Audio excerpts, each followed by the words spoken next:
ബലാത്സംഗ കേസിൽ ഇടക്കാല ജാമ്യം കിട്ടിയെങ്കിലും സിദ്ദിഖ് ഇപ്പോഴും കാണാമറയത്താണ്. തൽക്കാലം SIT നോട്ടീസ് നൽകിയാൽ പോകാമെന്നും അതുണ്ടായില്ല എങ്കിൽ സ്വന്തം നിലയിൽ ഹാജരാകുന്ന കാര്യം നോക്കാമെന്നും സിദ്ദിഖിന് നിയമോപദേശം ലഭിച്ചതായി അറിയുന്നു. സുപ്രീം കോടതി ഉത്തരവിന് പിന്നാലെ സിദ്ദിഖിനെതിരെയുള്ള തുടർ നടപടിയുടെ കാര്യത്തിൽ അന്വേഷണ സംഘം ഉടൻ തീരുമാനം എടുക്കും. സുപ്രീം കോടതി ഇടക്കാല ജാമ്യം അനുവദിച്ചെങ്കിലും ഒളിവ് ജീവിതം വിട്ട് സിദ്ദിഖ് പൊതുയിടത്തിലേക്ക് എത്തിയിട്ടില്ല.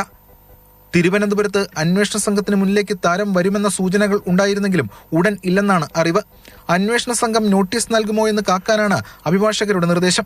അതുണ്ടായില്ലെങ്കിൽ മാത്രം സ്വമേധയാ ഹാജരാകുന്ന കാര്യം തീരുമാനിക്കും. എല്ലാ നിയമവശങ്ങളും പരിശോധിക്കുകയാണെന്ന് പ്രതിഭാഗം അഭിഭാഷകൻ B. രാമൻപിള്ള വ്യക്തമാക്കുന്നു. സിദ്ദിഖ് കൂടുതലും ഉണ്ടാകാറുള്ള ഇടമാണ് കുട്ടമശ്ശേരിയിലെ ഈ വീട്.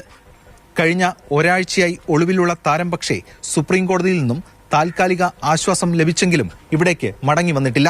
അതിനിടെ സുപ്രീം കോടതി ഉത്തരവ് പരിശോധിച്ച് തുടർ നടപടികളിലേക്ക് കടക്കാനൊരുങ്ങുകയാണ് SIT. ഹാജരാകണമെന്ന് കാട്ടി സിദ്ദിഖിന് നോട്ടീസ് അയക്കാനാണ് നീക്കം. ചോദ്യം ചെയ്യലിന് ശേഷം അറസ്റ്റ് രേഖപ്പെടുത്തുന്ന കാര്യത്തിലും എന്ത് ചെയ്യണമെന്ന ആലോചന നടക്കുന്നു. അറസ്റ്റ് രേഖപ്പെടുത്തി ജാമ്യത്തിൽ വിട്ടാൽ 2 ആഴ്ചയ്ക്ക് ശേഷം മുൻകൂർ ജാമ്യം സുപ്രീം കോടതി പരിഗണിക്കുമ്പോൾ തിരിച്ചടിയാകുമോ എന്ന സംശയമുണ്ട്. അറസ്റ്റുണ്ടായാൽ അപ്പീലിന്റെ പ്രസക്തി തന്നെ ഇല്ലാതായേക്കാം.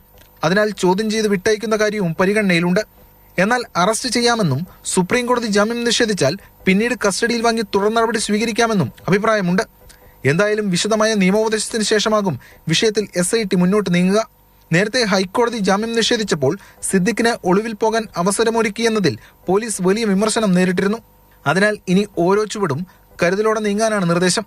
കൊച്ചി, കോട്ടയം, ഇടുക്കി തുടങ്ങിയ ഇടങ്ങളിലായിരുന്നു കഴിഞ്ഞ ദിവസങ്ങളിൽ സിദ്ദിഖ് എന്നാണ് സൂചന. മാതൃഭൂമി ന്യൂസ്, കൊച്ചി, തിരുവനന്തപുരം.